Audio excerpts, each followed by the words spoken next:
Okay guys, today I've got a very interesting topic for you guys, and it's regarding the skill-based matchmaking and why I think that it's not that big of an issue as to what everyone else thinks. But anyways, before we get into that, I just want to thank you all for liking my last video. It means a lot to me, and if you want to see more zombies glitches, I'll be more than happy to post them. It's just that not every day a zombie glitch comes out, so it'll be hard for me to post daily zombie glitches. But anyways, let's get straight into the video. Okay, so the first thing I want to say is that Call of Duty is just not what it used to be anymore. And why I'm saying that is because the active player count of Call of Duty right now is 1.8 million on Cold War. But the active player count on Fortnite is about 6.8 million, I think, or 5.8 million, which clearly shows that a lot of people have just moved on from the Call of Duty franchise and gone straight to Fortnite. I mean, I remember when I was a kid playing Call of Duty, and all that anyone was ever talking about was Call of Duty public matches. But ever since Fortnite came out, it's just changed the game, and people have started to move on to Battle Royale, and I think that's affected the Call of Duty public match player base, because there's not that many players out there right now, and most of the time these players that are playing these public matches are pretty good at the game. So if you think about it, I would say that the casual fan base of Call of Duty has now moved on. Like, it's only the hardcore players that are playing right now, and the people who just aren't good at the game. Like, they're protected anyway, so they could play the game whenever they want, but it's the hardcore players who are actually good at the game. They're the ones who are playing 24/7, and that's why every lobby you run into is sweaty.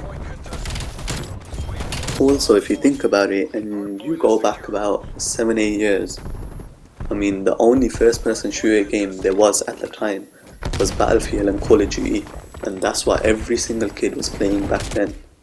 And most of the fan base was casual who was playing the games back then. But now that everyone has moved on from it and Fortnite came along, it's taken the whole casual fan base and just moved them on to Battle Royale. And I think that's why you're coming up against players who are better than you, because let's be honest, if you're matching someone your own skill level, you should be playing okay. Well, I mean, come on, some people have their bad days and they don't play as good on some days than they do on other days. But even then, you should be alright in a skill-based matchmaking lobby. But the reason why this skill-based matchmaking in Cold War is extremely hard is because there is no casual fan base no more. So you're basically constantly playing against sweats. I mean, if you're a casual player on this game right now, you can't expect to be matched up with other casual players when there isn't no casual players left in this game. I mean, most of the casual players who joined this game when it first came out, which was about a month ago, they've probably turned into sweats themselves, because look how hard these lobbies are. They're probably turned into jump shotting, drop shotting, and becoming this sweaty player, or they've probably just given up and just moved on. Do you see how being matched up against your own skill level is not the issue? It's about how people have just moved on and they just can't be bothered with the game no more, or probably they've just moved on to Fortnite because a large Call of Duty community has moved over to Fortnite. And I know this is true because you can look at the live player counts, or you can go back like 6-7 years ago and you can look at some of the biggest Call of Duty YouTubers that used to play this game 24/7. Allier, T-Martin, Syndicate, they used to rack in millions of views by playing this game. Now it's come to a point where Korean Savage or these other big YouTubers, they're hardly getting these views for playing public matches because everyone has just moved on, they've given up on the game. Anyways, that's not even the worst part about this game. If you think that's all there is to this game, there isn't, because Call of Duty have a big play in this as well. You see, it's not just about skill-based matchmaking or people moving on to different games and the fan base of casual players is just gone dead.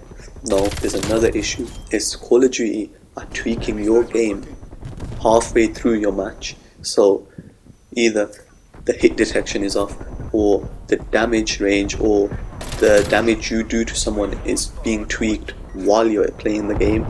Even your health or someone else's health is being adjusted whilst they're in a gunfight. And that's what Call of Duty are doing to help people who probably haven't even got a good aim or aren't that good at the game. Because honestly, sometimes when I'm playing this game, yeah, I'm aiming near someone, but I'm not aiming at them, and sometimes it feels like the game is just kicked in and something has happened and it's like they've got the kill for me. I didn't have to do nothing. All I had to do was just aim my gun and pull the trigger. I didn't even have to like aim it at the person directly. I just had to pull the trigger and that's about it. So that's where my main issue is that Call of Duty are ruining this franchise by tweaking your games and matching you up with people who are halfway across the world with the worst connection. I mean, they're not even giving you a connection that is good to play on or a stable connection. At least match you up with people in your region or near your region, not halfway across the world playing against some sweats who are the host of the lobby and you have the worst connection out of all of them, because then your response time would be shit. And trust me, these little things, they do matter.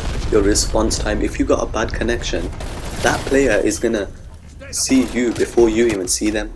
You'll show up on their screen, but they won't show up on your screen because they've got the better connection, so they're seeing you around that corner that you're creeping around before you even know that there's someone there.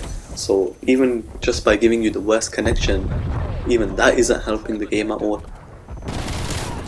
So taking everything into consideration, where they're matching you up against people who are halfway across the world, so they're giving you a bad connection, they're adjusting your health, they're adjusting your damage, half the Call of Duty casual fan base has just moved on. All these things added up, it can just show you that skill-based matchmaking is not the issue. The issue is what they're actually doing with the game. That's why it's failing. Every year their public matches are failing. That's why when they brought Warzone and they brought that Battle Royale experience, it was something new and everyone just went straight to that. Anyways, as I just explained, skill-based matchmaking is not the issue. Being matched up against players your own skill level is not the issue.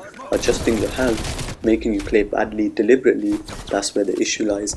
And also the casual fan base of players just moving on from the game, even that doesn't help it at all. So probably that's why you're having such a hard time playing against sweats all the time on Call of Duty. Anyways, this is the end of the commentary. I'll see you guys in the next video. If you liked this video or made it this far, please leave a like and subscribe for more Call of Duty content. See you guys in the next video.